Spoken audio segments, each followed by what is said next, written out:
A new political landscape could be emerging in Washington, D.C. for 2021. Iowa considers getting ambitious with more tax cuts while the pandemic strains the economy. Illinois might do the reverse with an income tax hike, with that state's finances under pressure. We'll talk about all of that this morning with former Rock Island County Republican Party Chair Bill Bloom and a former AFSCME Local 46 President Greg Johnson, a Democrat. Great to see you both again. We're going to get right to it. Let's start in Illinois. The state's financial quagmire keeps getting worse. A $4 billion budget deficit projected this fiscal year, almost $5 billion next fiscal year, unpaid bills more than $10 billion by June, spending cuts likely, revenue down during the pandemic. Now Democrats in the majority are working toward raising the state's flat income tax after the constitutional amendment failed in November. So how much is Illinois backed into a corner? What options are there? Bill?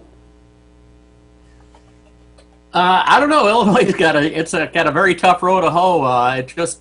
Its referendum failed. I think its electorate has a lack of confidence in the government doing the right thing with money. Right now, my understanding is there's not a tremendous amount of appetite in the state legislature to support raising taxes, and so they're down to like nitpicking, looking for loopholes that they can close, and you know, one person's loophole is another person's reason for being in business. So I don't think they have a lot of options, and I think they need to look more strategically at their pension problems and at their cost of government. We certainly have been trying to figure out those pension problems for a while. Greg, what are the options, do you think? You know, they had a chance to bring some equity to the tax structure in Illinois. We have a very regressive tax structure. We do. Unfortunately, as Bill stated, because there's a mistrust of government in Illinois, the amendment failed, and I think raising taxes would be a disaster. We already have extremely high property taxes. I think it's time, you know, we've been hearing Republicans basically running on how they can cut government. You know, let's bring them in. Let's hear what the Republican Party, let's hear what Durkin and Brady's ideas are, just where they want to make these cuts. I'm tired of even local Republicans getting elected really with no ideas, but talking about how they can make government run more efficiently. Well, let's see. Let's see what they can be done, because raising taxes, there's just no appetite for that. The citizens are just, they're tired of being taxed. They really are. Mike Madigan's trying to get another term as Speaker, and he says he's the only one who can bring the consensus together to address the problems. Does Madigan need to be the Speaker for any of that to happen, Greg? Look, Madigan's power is diminished right now. We're not even sure he's going to be Speaker. There's going to be obviously there's a lot of things that are going to take place next month in Springfield. I don't think, no matter who the Speaker is, that there's going to be an appetite to raise taxes. There's just not. I don't know that anybody can get that done, nor should they get that done. We really, you know, we need to, you know, we missed a golden opportunity in November, and you know, everybody's going to have to be a part of this conversation. They are.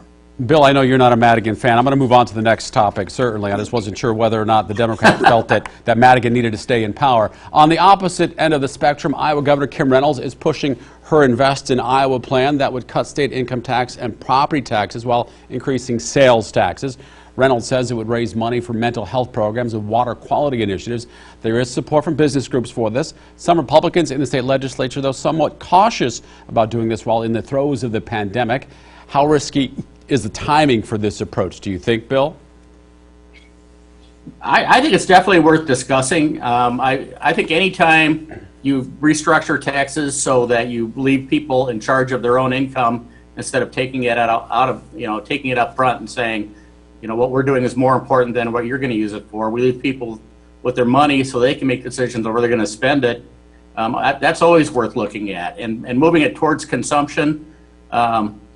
You know, it allows people to prioritize, you know, what they're going to do and where they're going to put money, and I think it's worth looking at. And I think Iowa's in pretty good shape, even with the pandemic. We've got like a 4.5% unemployment rate, and we're actually we have a rainy day fund and a budget surplus, so it's a good time to talk about it. Well, we just saw unemployment actually rise this week again in Iowa. So should there be more time? Do you think there should be a time to wait, though, until the economic recovery looks like it's more stable, Bill? I don't think it hurts. You know, if the changes have economic benefits, and I think, again, an income tax cut has a benefit to everybody, I think you can discuss it and you can put plans out there, and some of them might actually boost the economy as opposed to, damaging the recovery during the pandemic. I think it's always worth looking at. Greg, what do you think about the timing for considering these tax cuts in Iowa? Sales taxes, once again, they're very regressive taxes. And while we have a trust deficit with government in Illinois, I think there's probably a lot of that in Iowa with Kim Reynolds as well, over her handling of the pandemic. And also, back in 2010, Iowa residents, nearly 2/3 of Iowa residents, voted in a referendum, I believe, to contribute money to preserving their water and land. And none of that money came through, and Governor Reynolds hasn't appropriated on this bill here, or this legislation. I know the devil's going to be in the details, but once again, a lot of these decisions are guided with Governor Reynolds through the powerful Farm Bureau and through a lot of economic groups, while they're not really reaching out to those in the DNR and other people that are really on the ground preserving the environment. I know part of the original bill talked about how there was going to be money for existing parks and recreation areas, but they weren't going to allow any development of any more of these.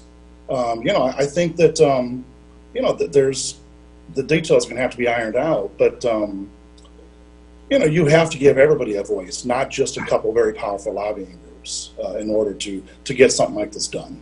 Let's shift attention to Washington, D.C., where the stage could be set for a different dynamic in January. Joe Biden will be president. Republicans are certainly likely to hold on to a narrow majority in the Senate. Democrats will have a narrow majority in the House. We've seen the loud, extreme voices from both parties seem to control the debate in recent years and force stalemates in government. Moderates in both parties drowned out and afraid to speak up at their own political peril. So how much does the new political makeup change that? Will there be a rise of the moderates? If so, what middle ground legislation are we likely to see? Greg? I'm not sure how moderate everything's going to be. We have two parties that I see on a national level as really fractured. You've got some, Donald Trump seems like he's going to maintain his hold on the Republican Party. You've got the others that are going to maybe track away, trying to set their own chart their own path. On the Democratic side, you've got the moderates, you've got the progressives. I'm not sure how we're going to get where we go. Both sides tend to win by really skewing the truth through their ad campaigns. I don't know of any Democrats that support defunding police yet. They were all over the airwaves hitting even moderate Democrats that have message, and I'm sure a lot of the same has been done against Republican candidates in some of our districts as well. So it's going to be a really, really tough road to hoe to find differences in Springfield right now, especially with the leadership the way it's currently constructed. Bill, do you think that moderates can win the day in D.C. from both parties? Well, I think overall, particularly in Congress, I think Republican hand is going to be strengthened. We saw Nancy Pelosi lose a lot of her majority in the House of Representatives.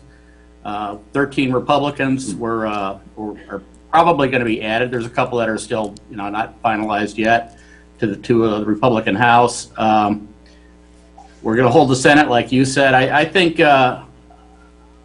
I don't know if it's going to be necessary. I do think there's room for dialogue, but I don't think Nancy Pelosi will allow dialogue. I think she has a tendency to politicize things for near-term political gain, and I think that's going to backfire on the Democrats. To be honest, I'm shocked that the Democrats reelected her as Speaker of the House. I think she's probably the most unqualified person who's been in there in decades. But we'll just have to wait and see. Yeah, she keeps going. She might be as partisan as Mitch McConnell. All right. Country hostage for Supreme Court justices. Bill Bloom, Greg Johnson, thanks for your time. Job. I got to let it go, guys. Bill Bloom, Greg Johnson, thanks for your time. Be safe. And that brings us to our question of the week. What do you expect from federal lawmakers in the next Congress? Send your answer by email to fortherecord@whbf.com or respond to this post on Facebook at the Local 4 News WHBF TV page or on my page.